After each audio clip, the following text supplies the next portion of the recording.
तरफ से हमारे प्रधानमंत्री आदरणीय नरेंद्र मोदी जी को ढेर सारी बधाई, ढेर सारी शुभकामनाएं। यकीनन ये हमारे प्रधानमंत्री जी के कुशल नेतृत्व का। नमस्कार, आपके साथ मैं रोहित कुमार, आप न्यूज फोनेशन पर। 4 राज्यों में जो चुनावी नतीजे आए हैं उसके बाद चिराग पासवान बेहद खुश नजर आ रहे हैं। लोजपा रामविलास के सुप्रीमो चिराग पासवान ने प्रधानमंत्री नरेंद्र मोदी की नीतियों की तारीफ करते हुए कहा है कि ये जीत प्रधानमंत्री नरेंद्र मोदी की नीतियों की जीत है। देश ने मोहर लगा दी है कि नरेंद्र मोदी के साथ पूरा देश खड़ा है। 4 राज्यों में चुनावी नतीजे जो हैं उसमें राजस्थान, मध्य प्रदेश और छत्तीसगढ़ में बीजेपी की सरकार बन रही है, तो दूसरी तरफ तेलंगाना में भी बीजेपी ने शानदार वापसी की है और बीजेपी जहां पिछले चुनाव में 1 सीट पर आगे थी, फिलहाल 8 सीटों पर आगे चल रही है और AIMIM जो कि वहां की स्थानीय पार्टी है उससे बीजेपी जो है आगे रुझानों में नजर आ रही है। अब चुनावी नतीजे जो है वो सामने आ रहे हैं कि जो रुझान है वो नतीजों में बदल रहे हैं। बता दें कि आंधी चली है मध्य प्रदेश में, जब बीजेपी जो है वहां पर 160 सीटों से ज्यादा जो जीती हुई है वो नजर आ रही है और छत्तीसगढ़ की बात वहां पर 56 सीटों के आसपास बीजेपी जीतती नजर आ रही, जबकि राजस्थान में भी जो है बीजेपी 110 सीटों के आगे इस वक्त रुझानों में है और लगातार जीत दर्ज कर रही है। तेलंगाना में भी बीजेपी के लिए एक अच्छी खबर सामने आई है कि बीजेपी ने वहां पर भी अपनी जो सियासी जमीन है वो तैयार कर लिया है और वहां पर भी पार्टी ने अपने पांव पसारना शुरू कर दिए हैं।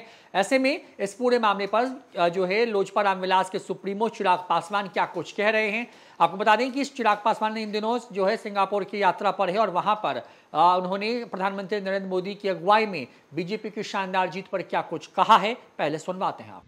आज है विभिन्न राज्यों के चुनाव परिणामों में भारतीय जनता पार्टी को मिली प्रचंड जीत पर मेरी तरफ से, लोक जनशक्ति पार्टी रामविलास की तरफ से हमारे प्रधानमंत्री आदरणीय नरेंद्र मोदी जी को ढेर सारी बधाई, ढेर सारी शुभकामनाएं। यकीनन ये हमारे प्रधानमंत्री जी के कुशल नेतृत्व का, भारतीय जनता पार्टी के राष्ट्रीय अध्यक्ष, हमारे केंद्रीय गृह मंत्री आदरणीय अमित शाह जी और इन विभिन्न राज्यों में जहां जहां पर भी भारतीय जनता पार्टी की जीत हुई, उनके तमाम वरिष्ठ नेताओं की अथक मेहनत का ही परिणाम है कि इन राज्यों में पार्टी को, भारतीय जनता पार्टी को इतनी बड़ी जीत मिली।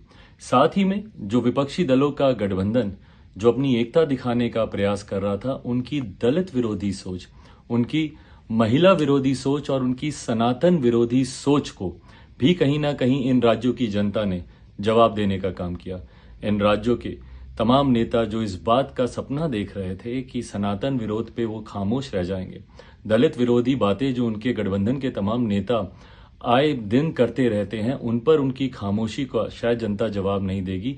ये तमाम राज्यों के परिणामों ने दिखा दिया कि हमारे प्रधानमंत्री आदरणीय नरेंद्र मोदी जी जो एक समावेशी राजनीति करते हैं और सबको साथ लेकर चलने का प्रयास करते हैं, उनके सामने कम से कम ये विपक्षी दलों का गठबंधन या विपक्षी दलों के नेता कहीं नहीं टिकते। एक बार फिर से मैं भारतीय जनता पार्टी को इस प्रचंड जीत पर ढेर सारी बधाई और शुभकामनाएं देता हूं।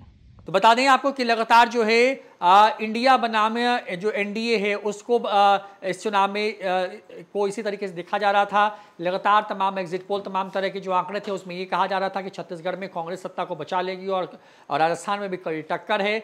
मध्य प्रदेश में भी शिवराज सिंह के लिए बहुत आसान नहीं होगा, लेकिन इन तीनों राज्यों में जो सर्वे, जो जानकार कह रहे थे उनसे उलट जो है वो नतीजे सामने आए हैं और बीजेपी इस जीत से बेहद खुश है। तो फिलहाल इस वीडियो में इतना ही। नमस्कार।